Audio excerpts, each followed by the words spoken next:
नमस्कार, आप देख रहे हैं न्यूज फॉर नेशन और मैं हूं प्रियदर्शन। किसी भी राजनीतिक दल के जो नेतृत्व करता है उनकी सफलता का मापदंड क्या होता है? यही होता है ना, जब वह व्यक्ति अपने राजनीतिक दल को एक ऐसे स्थिति में पहुंचा दे जहां सफलता का ग्राफ पहले से ज्यादा हो। लेकिन जदयू के पूर्व राष्ट्रीय अध्यक्ष आरसीपी सिंह एक ऐसे नेता रहे, जब वे बिहार में और देश स्तर पर जदयू का नेतृत्व कर रहे थे तो जिस जदयू के पास बिहार विधानसभा में जमकर के सीटें थी, उनका आंकड़ा सिमट करके केवल 43 पर आ गया। तो ऐसे नेता अब जब भारतीय जनता पार्टी में गए हैं तो भारतीय जनता पार्टी खुशी न मनाए, बल्कि भारतीय जनता पार्टी अब चिंता करे कि कहीं ऐसा न हो कि इस नेता के नेतृत्व में अब उनके सीटों की संख्या जो है वो अभी नील बटा सन्नाटा हो जाए।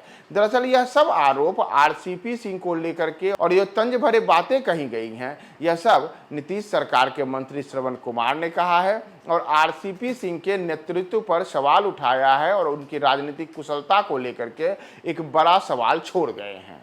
श्रवण कुमार बिहार सरकार में ग्रामीण विकास मंत्री हैं और वे बिहार, शरीफ और नालंदा के इलाकों में काफ़ी सक्रिय रहते हैं।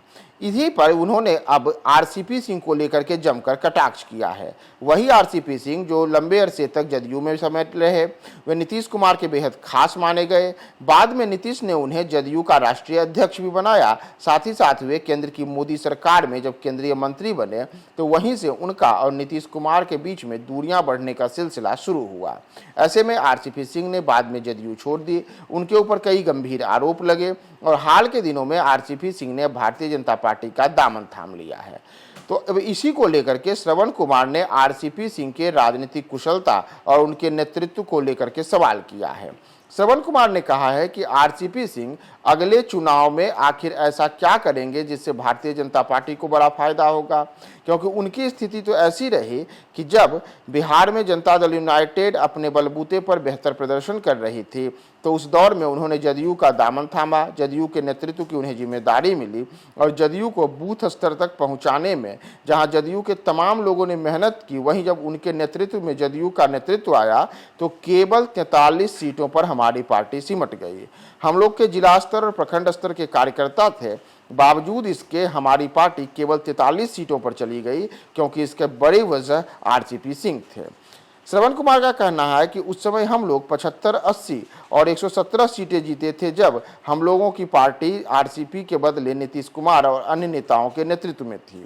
लेकिन जब आरसीपी के नेतृत्व आया तो उन्होंने पार्टी को गर्त में ले जाने का काम किया और केवल 43 सीटों पर लेकर के चली गए। तो ऐसे में हमें खुशी होगी कि अब ये भारतीय जनता पार्टी में गए हैं। भारतीय जनता पार्टी को अब उसी तर्ज पे वे लोकसभा के चुनाव में नील कर देंगे, यानी कि शून्य पे ला देंगे, क्योंकि आरसीपी सिंह की कुशलता हम देख चुके हैं। जब वे जदयू को बूथ स्तर पर एक मजबूत दल होने के बावजूद भारतीय जनता पार्टी और अन्य के मुकाबले केवल 43 सीटों पर लेकर के चले गए थे। तो ऐसे दल व्यक्ति का हमारी पार्टी से जाना और भाजपा का दामन थामना अब चिंता के लिए भाजपा का विषय हो सकता है कि आखिर यह व्यक्ति कैसे उनकी पार्टी को फायदा पहुंचाएगा, क्योंकि जदयू को तो इन्होंने 117 से घटा करके 43 पर लाने का एक अजीबोगरीब काम कर दिया। दरअसल 2 दिन पहले ही आरसीपी सिंह ने एक कार्यक्रम के दौरान कहा था कि श्रवण कुमार को राजनीति से संन्यास ले लेना चाहिए। तो इसी को लेकर के श्रवण कुमार ने आरसीपी पर प्रतिक्रिया दी और उन्हें कहा कि वह एक ऐसे व्यक्ति हैं जिनकी राजनीतिक कुशलता को लेकर के हम सब जानते हैं। हम जानते हैं कि आरसीपी सिंह में किसी प्रकार का कोई राजनीतिक कौशल नहीं है। उनमें आम जनता और पार्टी के जो कार्यकर्ता हैं उनसे जुड़ाव स्थापित करने की कोई शैली नहीं है।